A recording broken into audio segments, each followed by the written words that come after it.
नमस्कार, आप देख रहे हैं युग चरण और मैं हूं आपके साथ खुशबू सिंह। आइए नजर डालते हैं राजस्थान से जुड़ी कुछ बड़ी खबरों पर। देश में कुछ समय बाद होने वाले लोकसभा चुनाव को लेकर अब प्रत्याशियों के नामों को फाइनल करने की कवायद तेज हो गई है। जहां बीजेपी नामों पर मुहर लगाने के करीब है। बीते मंगलवार को पार्टी के प्रदेश कोर ग्रुप ने ओटीएस में हुई बैठक में अपने स्तर पर प्रत्याशियों के नामों का एक पैनल तैयार किया, जिसके बाद अब उस पर दिल्ली में मुहर लगेगी, जहां बुधवार को दिल्ली में केंद्रीय कोर ग्रुप के नेताओं के साथ एक अहम बैठक होने की संभावना है, जिसमें पार्टी अध्यक्ष जेपी नड्डा, गृह मंत्री अमित शाह और केंद्रीय संगठन महामंत्री बीएस संतोष शामिल हो सकते हैं। इस बैठक में पैनल को फाइनल रूप दिया जाएगा, जिसके बाद गुरुवार को केंद्रीय चुनाव समिति की बैठक आयोजित होनी है।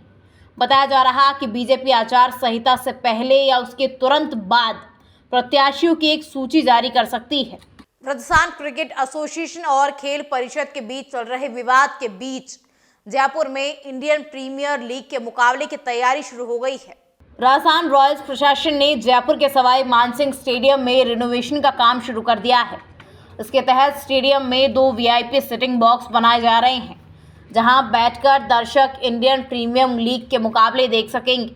इसके साथ ही क्रिकेट ग्राउंड में अब दूसरे खेल खेलने वाले खिलाड़ियों की एंट्री को भी रोक दिया गया है, ताकि पिच और ग्राउंड को किसी तरह का नुकसान नहीं हो।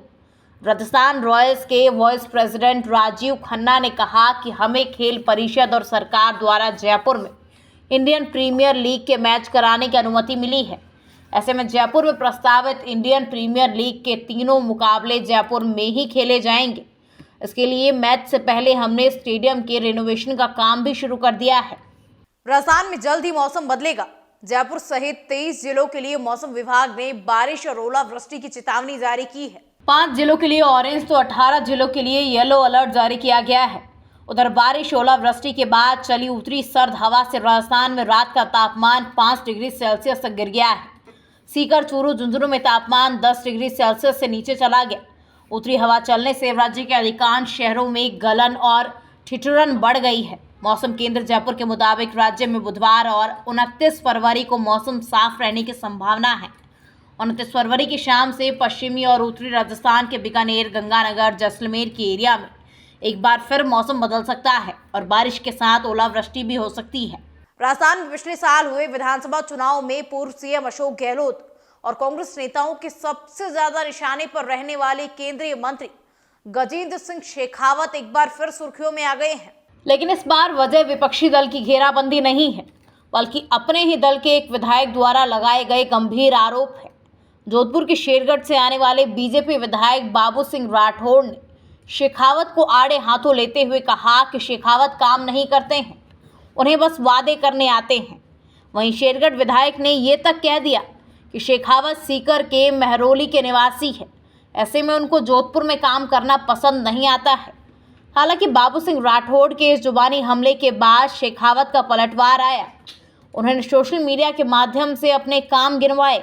दरअसल लोकसभा चुनाव से पहले पश्चिमी राजस्थान में 2 राजपूत चेहरों की इस टकराहट से बीजेपी को अंदर खाने भीतर घात का नुकसान उठाना पड़ सकता है। मालूम हो कि शेखावत जिस इलाके से सांसद हैं, वहीं से अशोक गहलोत सालों से राजनीति करते रहे हैं। इसके अलावा बाबू सिंह राठौड़ को वसुंधरा राजे का भी करीबी माना जाता है। ऐसे में माना जा रहा कि शेखावत की चुनाव से पहले हो रही घेराबंदी किसी सोची समझी रणनीति का हिस्सा भी हो सकती है। लोकसभा चुनाव को लेकर राजस्थान भाजपा कोर कमेटी की बैठक आज नई दिल्ली में होगी। प्रदेशाध्यक्ष सीपी जोशी की अध्यक्षता में बैठक होगी। इस बैठक में लोकसभा चुनाव को लेकर रणनीति बनेगी और दावेदारों के नामों पर भी चर्चा हो सकती है। इस बैठक में राजस्थान की कुछ सीटों पर नामों को हरी झंडी भी मिल सकती है। ऐसी संभावना जताई जा रही कि पहली सूची मार्च के पहले पखवाड़े में आ सकती है।